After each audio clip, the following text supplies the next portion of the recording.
మీరు సన్యాసం స్వీకరించడానికి వెళ్తున్నామన్నారు, చాలా సంతోషం. అలాగే కానీ ఇక్కడ నాకు ఒక ప్రశ్న ఉంది, దానికి సమాధానం చెప్పండి అని అడిగింది. ఏమిటి ఆ ప్రశ్న అనంటే, మీరేమో సన్యాసం స్వీకరించడానికి వెళ్తున్నారు, సరే, కానీ వెళ్తూ వెళ్తూ ఈ ఆస్తిని మొత్తం నాకు ఇస్తామంటున్నారు. అలాగే ఈ ఆస్తిని నేను తీసుకుంటాను, కానీ ఈ ఆస్తి వల్ల నాకు అమృతత్వం లభిస్తుందా అని అడిగింది. మీరు ఇచ్చేటటువంటి ఈ ఆస్తి వల్ల నాకు మోక్షం అనేది లభిస్తుందా చెప్పండి, అదొక్కటి మాత్రం నాకు చెప్పి వెళ్ళండి అని అడుగుతుంది. అప్పుడు ఆయన అంటాడు, చాలా గొప్ప ప్రశ్న అడిగావు నువ్వు, చాలా సంతోషం. నీకున్నటువంటి ఆ తాత్విక దృష్టి ఏదైతే ఉందో దానికి నేను చాలా సంతుష్టుని అవుతూ ఉన్నాను. కానీ నేను మామూలుగా లోక వ్యవహారానికి తగినట్టుగా ఈ ఆస్తిని మీ ఇద్దరికి పంచి నేను వెళదాము అని చెప్పి నేను అనుకున్నాను. కానీ నువ్వు అడిగినటువంటి ప్రశ్న ఏదైతే ఉందో ఇది చాలా అర్థగర్భితమైనటువంటి ప్రశ్న, నాకు చాలా సంతోషంగా ఉంది, తప్పకుండా నీకు సమాధానం చెప్తాను అని చెప్పి ఆయన అన్నారు. అమృతత్వస్యతు నాశాస్తి విత్తేనా అని చెప్పారు. అంటే దీని అర్థం ఏమిటి?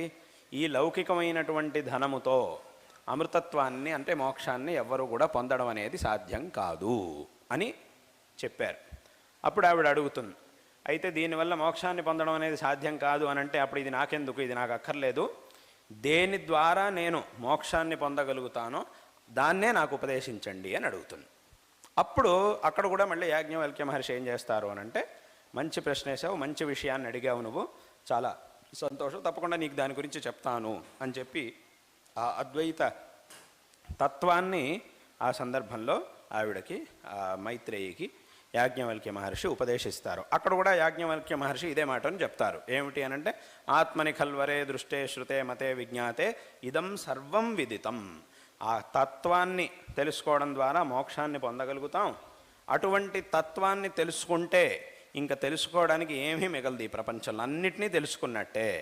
సర్వం ఇదం సర్వం విదితం, అన్నిటినీ తెలుసుకున్నట్టే, అన్నీ కూడా విదితమైపోతాయి, విదితములు అయిపోతాయి అని అక్కడ కూడా చెప్పి ఆ ఒక తత్వాన్ని ఆ తర్వాత పలు రకాలుగా అనేక విషయాలు ఉదాహరణలు చెప్పడం ద్వారా యాజ్ఞవల్క్య మహర్షి అక్కడ ఉపదేశిస్తారు. దీన్ని కూడా మనం బృహదారణ్యకం ఇలా అంటే ఇదంతా ఎందుకు చెప్తున్నాను అని అంటే, ఇట్లా ఉపనిషత్తుల్లో విశేషంగా దీన్నే శాస్త్రముల్లో ఏకవిజ్ఞానేన సర్వవిజ్ఞానం అని అంటారు. ఏకవిజ్ఞానేన సర్వవిజ్ఞానం అంటే ఒకదాన్ని తెలుసుకోవడం ద్వారా మొత్తాన్ని తెలుసుకోవడం అని అర్థం. ఆ ఒకటి ఏది అని అంటే తత్వం, అదే అద్వైత తత్వం. ఆ తత్వాన్ని తెలుసుకోవడం ద్వారా అన్నిటినీ తెలుసుకోవడం, ఏకవిజ్ఞానేన సర్వవిజ్ఞానం అని దీన్నే శాస్త్రంలో చెప్పారు. కాబట్టి అటువంటి ఆ తత్వం అదేవిధంగా ఇంకా అన్ని ఉపనిషత్తుల్లోనూ, ఇంకా అథర్వణ వేదం యొక్క ఉపనిషత్తులో కస్మిన్ను భగవో విజ్ఞాతే సర్వమిదం విజ్ఞాతం భవతి ఇతి తస్మై సహోవాచ అని అక్కడ కూడా దేన్ని తెలుసుకుంటే మొత్తాన్ని తెలుసుకున్నట్టు అవుతుందో అది నాకు చెప్పండి అని శిష్యుడు అడగడం, కస్మిన్ను భగవో విజ్ఞాతే సర్వమిదం విజ్ఞాతం భవతి అని ప్రశ్నించడం, దానికి మళ్ళీ సమాధానం చెప్పడం, ఉపదేశించడం, అవన్నీ కూడా అక్కడ కూడా ఉన్నాయి. కాబట్టి ఇదంతా ఎందుకు చెప్పొచ్చాను అని అంటే, ఆ తత్వం అనేది ఏదైతే ఉందో ఉపనిషత్తుల్లో చెప్పబడినటువంటి ఆ అద్వైత తత్వం అనేది ఏదైతే ఉందో అది అన్నిటికంటే ఉత్కృష్టమైనటువంటిది. ఇంకా దానిపైన తెలుసుకోవడానికి ఏమీ మిగలదో, తెలుసుకోవాల్సినటువంటి అవసరమూ లేదు. దాన్ని తెలుసుకోవడం ద్వారా మనం కృతార్థులం అవుతాము, దాని ద్వారా అన్నిటినీ తెలుసుకున్న వాళ్ళం అవుతాం, ఇంకా తెలుసుకోవడానికి ఏమీ మిగలదు, ఏమీ అవసరం కూడా లేదు.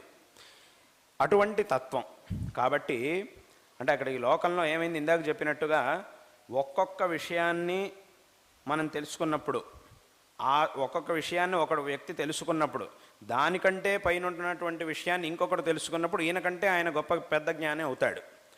ఇలా వెళ్తూ ఉంటే ఎక్కడ ఇది ఆగుతుంది అని అంటే ఆ తత్వంలో ఇది ఆగుతుంది. ఎందుకంటే తత్వం పైన మళ్ళీ ఇంకోటి ఏమీ లేదు. అక్కడికి అన్నిటికంటే పెద్ద విషయం ఏమిటి అని అంటే తత్వం, అన్నిటికంటే పెద్ద జ్ఞానం ఏమిటి అని అంటే తత్వజ్ఞానం. అటువంటి తత్వజ్ఞానాన్ని, ఆ అద్వైత తత్వజ్ఞానాన్ని శంకరాచార్యుల వారు ఈ జగత్తుకి అందించారు.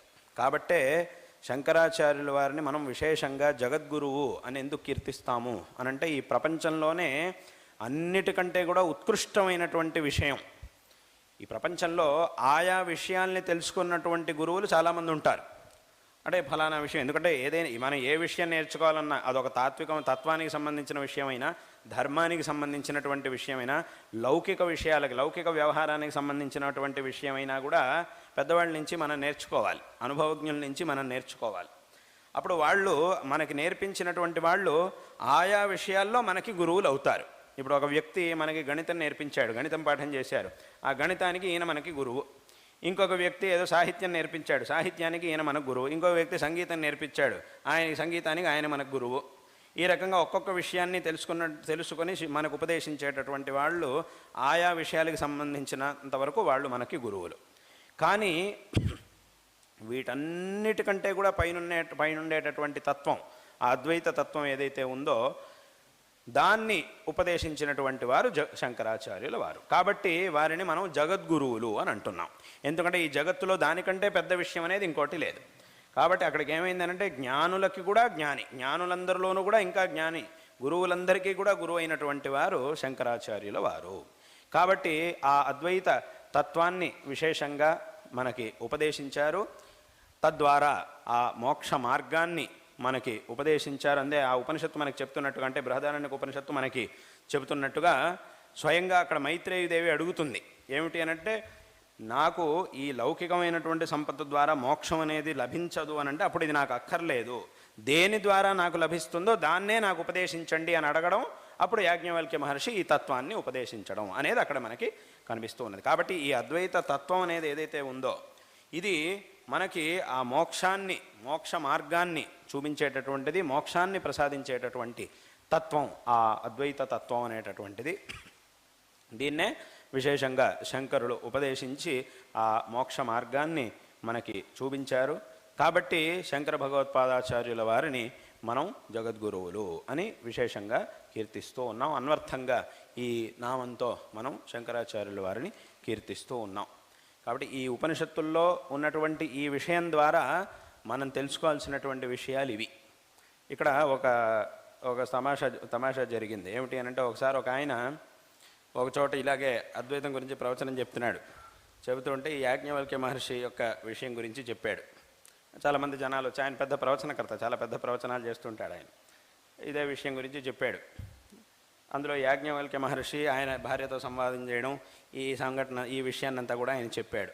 జనాలంతా బాగా విన్నారు. విని ప్రవచనం అంతా అయిపోయారు.